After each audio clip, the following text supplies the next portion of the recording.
Hello, everybody. Good afternoon, good morning, good time.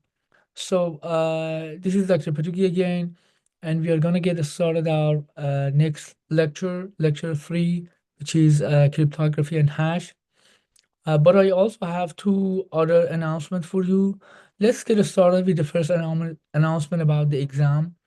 So first off, I'm very happy and very satisfied with your performance in exam. We have had a lot of students who got full mark. The total was more than 20. I'm sorry, it was more than 100. It was 120, meaning that you could get more than 100. And we had a lot of students who got 110, 120, 125. And so I'm very, very happy and satisfied with your performance. Thank you all. Please keep up with the great job.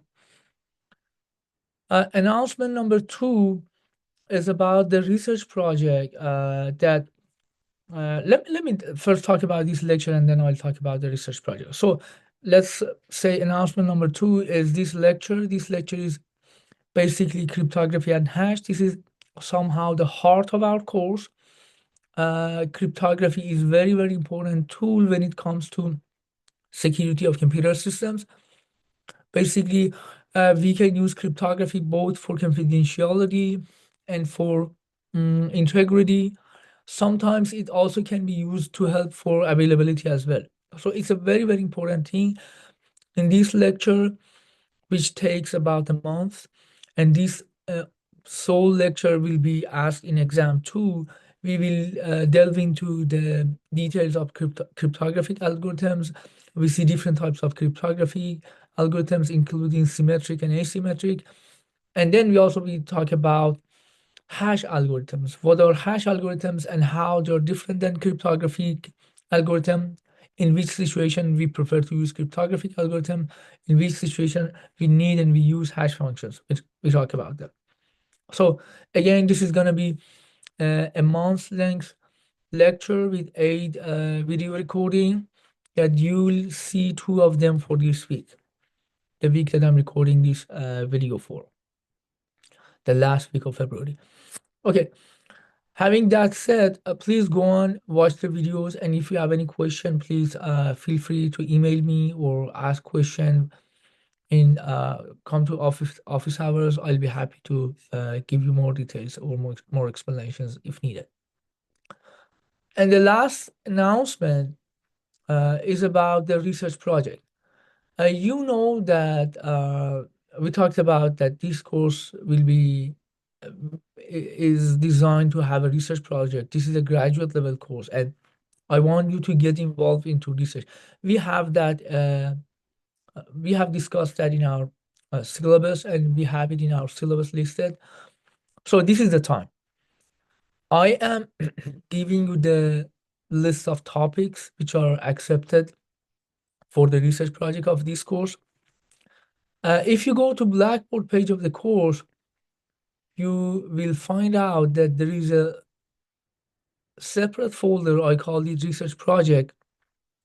It is now hidden because I'm recording this video, but after that I'll make it available to you. And if you go under that folder, you'll find multiple different resources. The first posting is somehow what we have mentioned in the syllabus, but in a more detailed thing with deadlines, clear deadlines.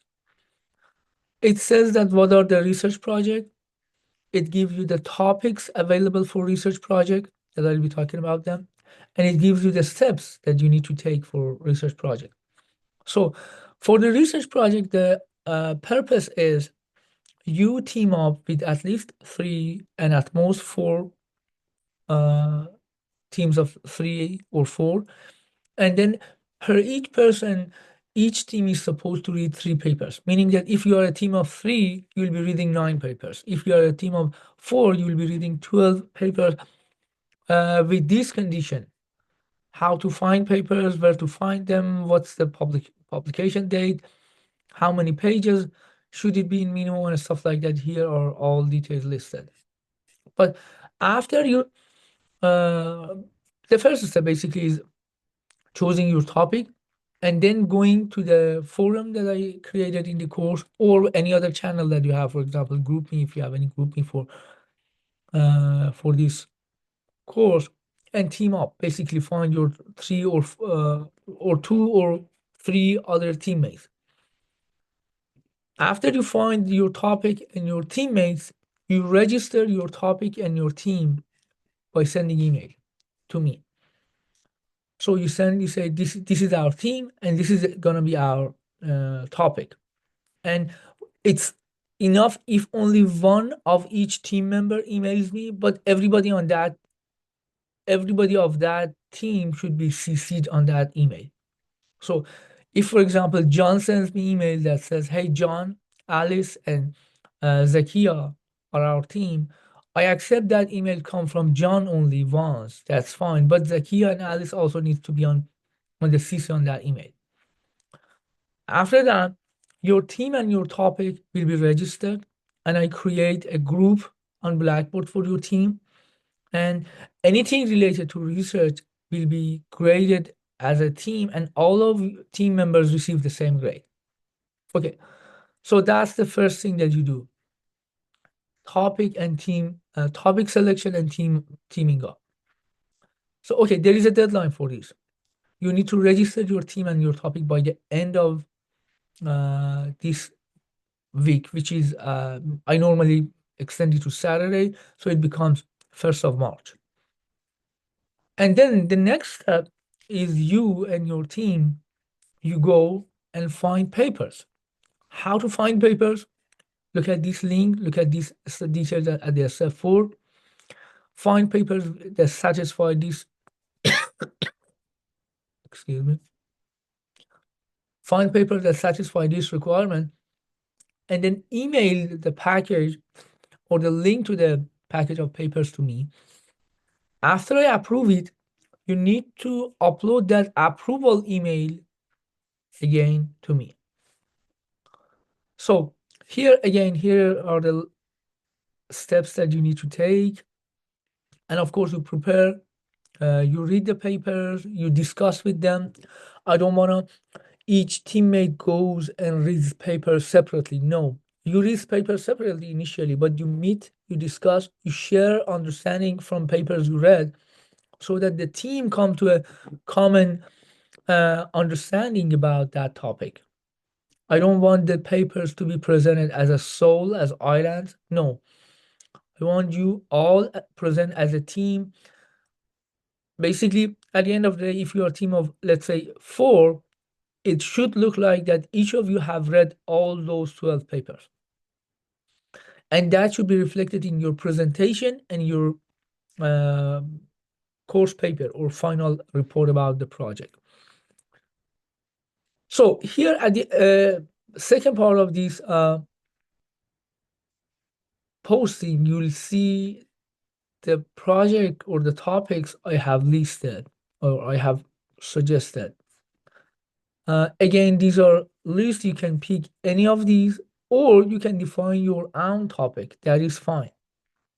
You just, in that email that you want to team up, you say that this is our topic. Out of the topics that you identified, we want to define our own topic. That is fine. I am okay with that, as long as it's, so for example, looking at one, surveying security threats of IoT devices.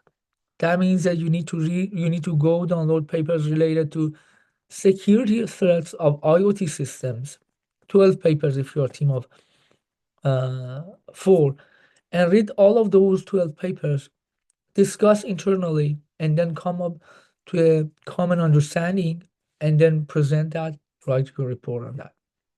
So that's the very first post in this folder, which is, again, steps that you need to take, and then topics that you can select from.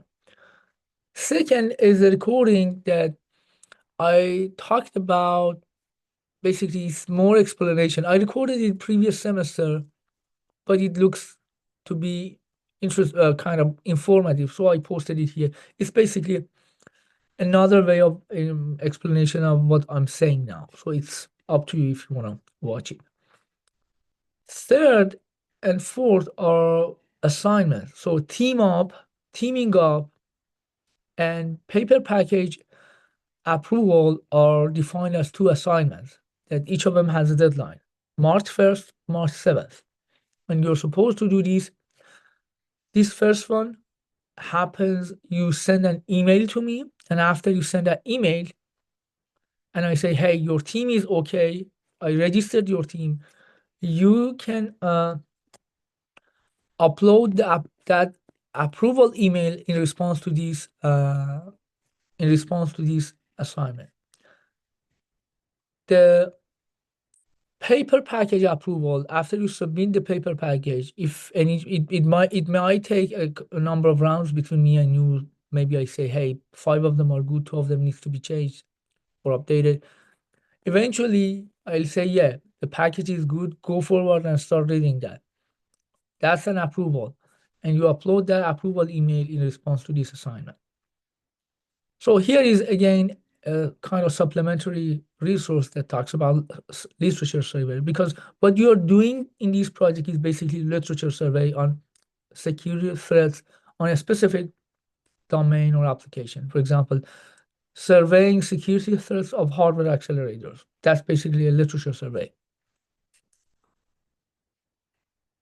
And here is for those of you who are off campus, accessing IEEE ACM databases might not be easy because you have to have you have to be on campus.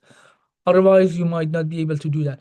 So here is the post that I explain how to download and install ANT VPN, so that regardless of your physical location, when you connect to internet, it looks you are on the campus, and you can now use library resources, including accessing IEEE and ACM. Okay, there will be again the major two outcomes of the research projects are research presentation and course paper. And when we progress a little bit more, I'll post rubrics about each of those, and you'll see what do I expect to see on the H1. So these were the 3 things that I wanted to discuss with you. So again, welcome to the 3rd lecture of the class, cryptography and hash, and I hope that you're enjoying the course. Thank you all. Bye-bye.